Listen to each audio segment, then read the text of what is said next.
Dogman versus Upright Feline.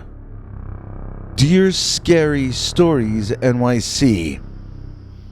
I've got a Dogman eyewitness report that happened to me and my wife Mona one night in Ottawa National Forest, where Bond Falls Road crosses Roselawn Creek. I don't mean Ottawa in Canada, that's to the east. This is in America, in Michigan. We were driving through the National Forest and we saw a Dogman, and what I like to call a Catman. My wife, however, insists it was just a large or giant cougar. She claims not to have noticed anything strange about it other than the cat's size. But I will give you specific details to prove that the wife, as usual, wasn't paying as close attention as she likes to claim that she was. These days, it's the telephone she won't stop staring at.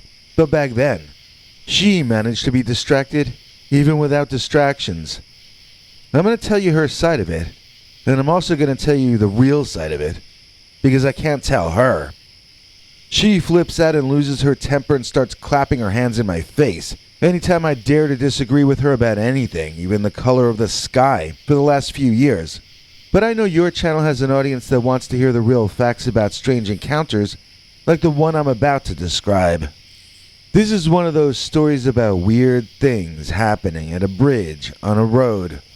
Like many of the modern versions of these stories, however, this unfortunately happened on a stretch of road you wouldn't even notice was a bridge. The engineers just dug a tunnel and put some pipes under the road for the creek to pass through, and the road above is undisturbed, and the same as any other part of it. But it is still a bridge.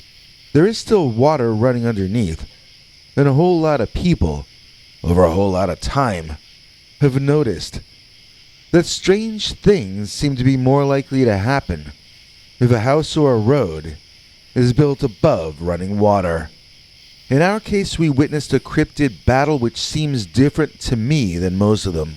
We saw a Dogman, that's true, but the wife and I are in disagreement as to what exactly we saw that Dogman battling with. I'll start telling you the story, which we largely agree about, and I'll stop when we reach a disagreement between our two versions.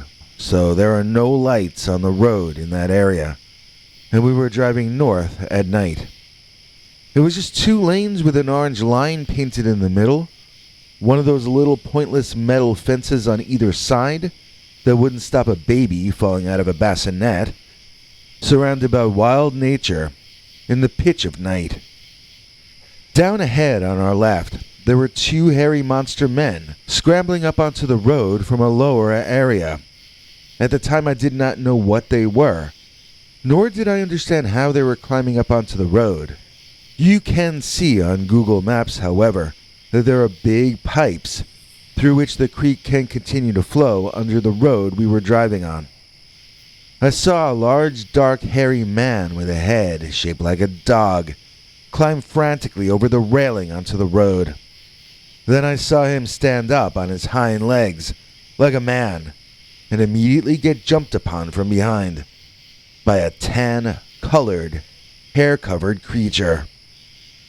I stopped short about 10 feet from where these two big hairy guys were, and I put the car in reverse and pulled back about another 30 or 40 feet at least.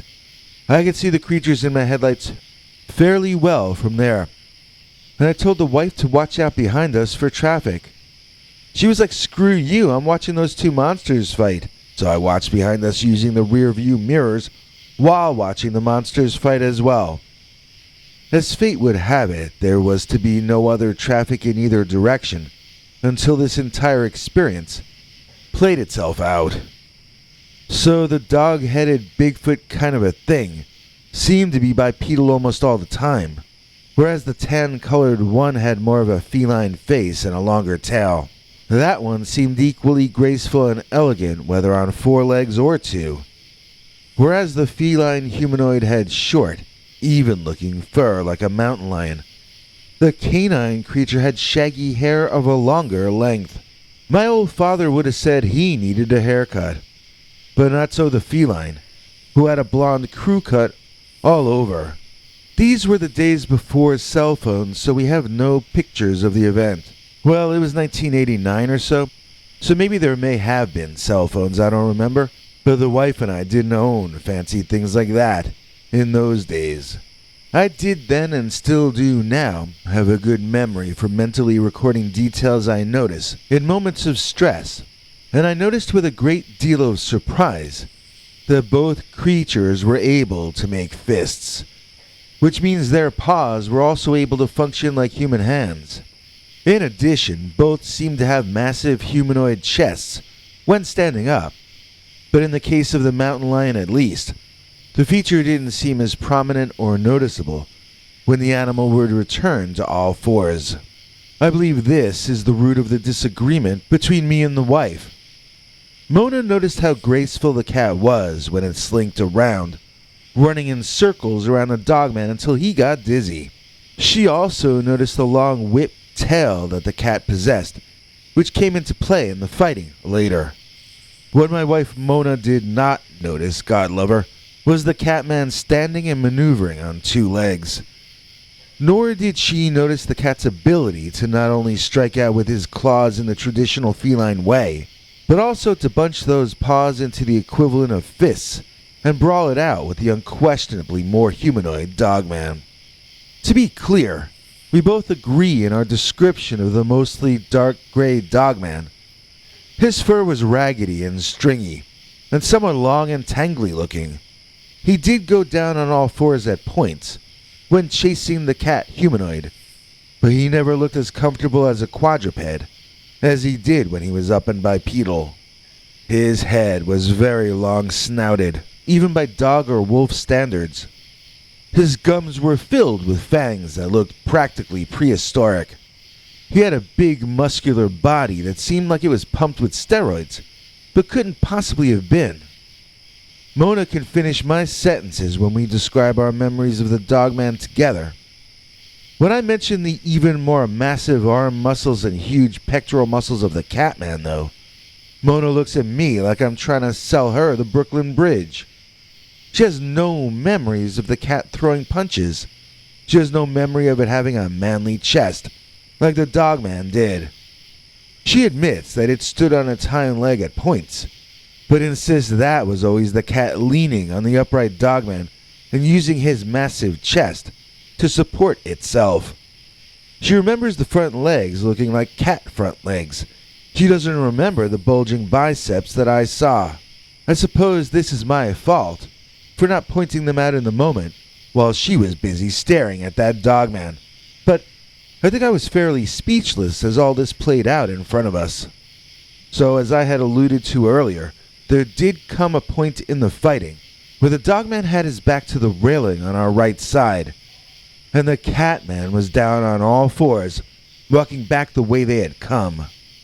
The Dogman seemed to become furious, and he lunged forward, walking right into the feline's whipped tail, which momentarily blinded the great dark Dogman beast. Unexpectedly spinning in a circle, the big cat jumped the big dog, and both tumbled over the railing onto the grass landing below. I saw and heard both rolling back into Roselawn Creek as it emerged from those big pipes under the road and flowed back into nature. There was a huge splash, and then I put the car back into drive. I don't remember peeling out. I don't remember burning rubber. I don't remember squealing tires either. I just remember putting the car into gear and then slowly applying the gas until we began to roll forward. The wife stared at the monsters splashing in the water to our right and then behind us, but I watched the road. I watched my speed and began to ease off as we approached the speed limit. And you know what? Absolutely nothing out of the ordinary has ever happened to either me or the wife ever again. Not once in the 30-something years since we had this incredibly odd event happen in front of our eyes has anything that wasn't completely boring ever occurred in our vicinity since that night. But you gotta admit it, that was kind of a cool thing to get to see. Not everyone can lay claim to having witnessed Dogman versus the upright feline.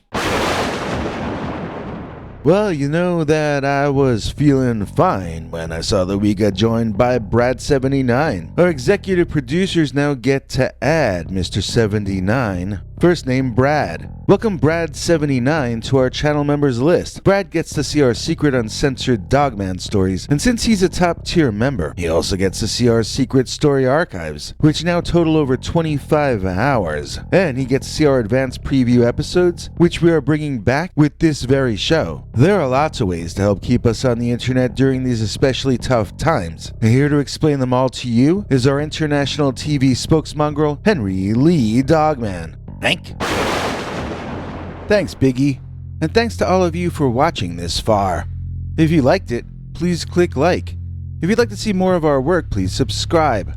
And also click that bell icon if you'd like to be notified when we put out a new episode. To become an executive producer, you can donate to us through the thanks button under each of our videos or through our paypal.me/PeterBernard209 page. To receive cool perks like secret uncensored Dogman episodes far too wild to ever run on this channel, you can become a YouTube channel member by clicking the join button, or join our PayPal subscribers club at peterbernard.com. Joining either at the $3 a month level or above gets you access to our over 25 hours of secret uncensored Dogman stories available nowhere else. Do you have a scary story about Dogman or some other kind of high strangeness that happened to you? Let us know by emailing us at scarystoriesnyc@gmail.com or by leaving us a voicemail message at 804-LA-SCARY.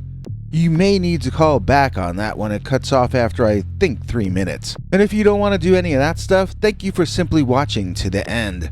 Good night, and have a scary tomorrow.